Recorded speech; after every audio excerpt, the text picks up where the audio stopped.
Hello everyone, I'm Grandmaster Priyadharshan Kannappan and you're watching Chess Gyaan in 3 minutes. So the topic that we're going to be discussing today is spin, and this was the topic that we discussed in the previous video also, so I'd highly recommend you to watch that video before watching this one.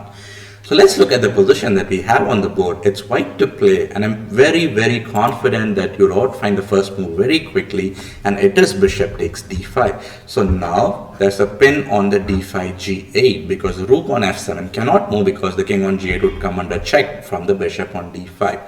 So black went on to go queen e8 here. So he's defending the rook on f7, and white played a nice little move which is g takes f4, and white is in no rush to capture the rook a8 rook or the f7 rook. So after g takes f4, black played c6, white captured on f7, and now white has two extra pawns, and in this rook endgame 2 extra pawns is more than enough to win the position. So let's go on to the next example. So the position that we have here is black to play, and what do we see here? A pin, because the king on g1 over here, if you look at it, the queen on b6 is there and the knight on d4 is in between the queen and the king. So how can we use this to our advantage if we are playing the black pieces? We should go with the move e5, and now the threat is to play queen takes d4 or e takes d4.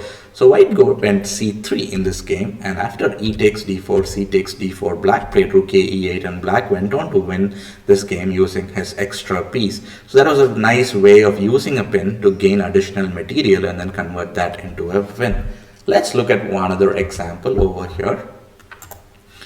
So the position that we have on the board is also black to play, and the rook on f3, king on g2, queen on e4. This diagonal, the e4 h1 diagonal, if you look at it, the rook on f3 cannot move, right? Because if the rook on f3 moves, the king on g2 would come under check from the queen on e4.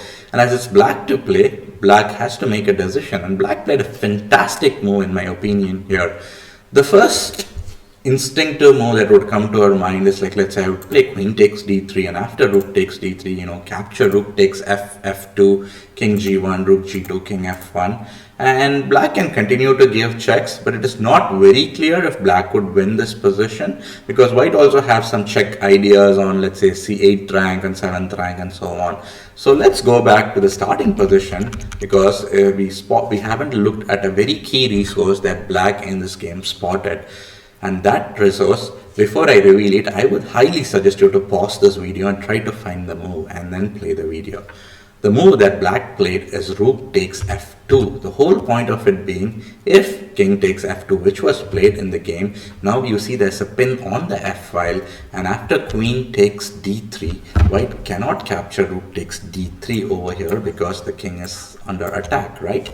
So white played rook f8, and black just simply captures king f8, and then black has a queen, white only have a rook. So black should be able to convert his extra material advantage.